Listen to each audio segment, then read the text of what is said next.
शिंपणानं शेत खाणं अशी म्हण आपल्याकडे आहे आणि भंडाऱ्यातील बँकेत जे चोरीचं प्रकरण झालं होतं त्या बाबतीत ही म्हण खरी ठरली. खरं तर प्रकरण जुनं आहे पण चर्चा कायम होते. याचं कारण म्हणजे बँक मॅनेजरनंच बँकेत दरोडा घातलाय. भंडाऱ्याच्या तुमसर तालुक्यातील चिखला मॉलच्या कॅनरा बँकेत चोरी झाली. एक दोन नाही तर तब्बल 1.5 कोटी रुपयांची रोकड चोरीला गेली बरं का. आणि या प्रकरणात जेव्हा पोलिसांनी लक्ष घातलं तेव्हा समजलं की बँकेच्या सहाय्यक मॅनेजरनंच हा दरोडा घातलाय. म्हणजे बँकेचा सहाय्यक मॅनेजरच चोर निघालाय. खरं तर या बँकेच्या सहाय्यक मॅनेजरने बँकेत चोरी केली, दरोडा पडला असं दर्शवलं. पण खरं तर जेव्हा त्याचं नाव समोर आलं त्याचं नाव आहे मयूर नेपाले.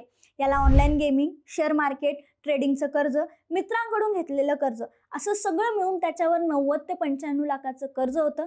हे कर्ज फेडण्यासाठीच त्याने एक मोठा प्लॅन आखला.